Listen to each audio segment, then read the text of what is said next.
Friends, Pawan కళ్యాణ్కి ఘోర అవమానం, ఘోరంగా తిట్టిన టీడీపీ టాప్ ఎమ్మెల్యే. ఈ విషయాన్ని తెలుసుకునే ముందు వీడియో మీరు కంప్లీట్గా చూడండి. అప్పుడే మీకు కంప్లీట్ ఇన్ఫర్మేషన్ ఏంటో అర్థమవుతుంది.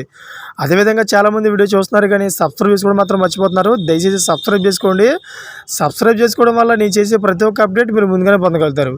అదేవిధంగా చాలామంది లైక్ చేయడం మర్చిపోతున్నారు. దయచేసి లైక్ చేయండి. లైక్ చేయడం వల్ల ఇన్ఫర్మేషన్ అనేది మనం చాలామందికి రీచ్ చేసే వాళ్ళు అవుతాం.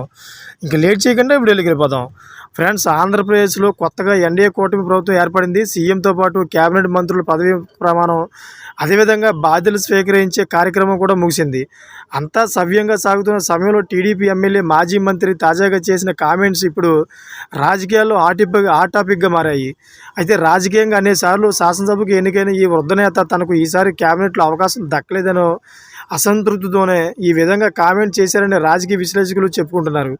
అయితే మరీ ముఖ్యంగా తన కొడుకును ఎంపీగా నిలబెట్టి ఎన్నికల నుంచి రాజకీయ భవిష్యత్తు కల్పించాలని భావించినట్లుగా కూడా తెలుస్తోంది. ఇవేం జరగకపోవడంతో ఇప్పుడు కూటమి విజయంపై సంచలన కామెంట్ చేశారు. పవన్ కళ్యాణ్ సహకారంతోనే కూటమి ఏర్పడిందని, విజయం ఆయన పాత్ర కీలకమని చంద్రబాబు స్వయంగా వేదికపై చెప్పిన విషయం అందరికీ తెలిసిందే. అయితే అయ్యన్న పాత్రుడు మాత్రం ఆ వ్యాఖ్యలను ఖండించారు. ఈసారి ఎన్నికల విజయం ఏ ఒక్క నేతది కాదన్నారు. మరీ ముఖ్యంగా పవన్ కళ్యాణ్కి ఒక్కడికి ఆపాదించడం సమంజసం కాదని, మోదీ, చంద్రబాబు, పవన్ కళ్యాణ్ ఎవరి వల్ల ఈ కూటమి గెలవలేదని, అందరి సమిష్టి కృషితోనే విజయం సాధించామని చెప్పడం ఇప్పుడు రాజకీయ వర్గాల్లో పెద్ద ఎత్తున చర్చ జరుగుతోంది. అయ్యన్న పాత్రుడు లాంటి సీనియర్ నేత ఇలాంటి కొత్త ప్రభుత్వం ఏర్పడిన సమయంలో ఇలాంటి కామెంట్స్ ఎందుకు చేసి ఉంటారా అని సందేహాలు వ్యక్తం చేస్తున్నారు. ఫ్రెండ్స్, చూసారు కదా, ఇటువంటి లేటెస్ట్ అప్డేట్స్ కోసం ఛానల్ సబ్స్క్రైబ్ చేసుకోండి. Thank for watching friends.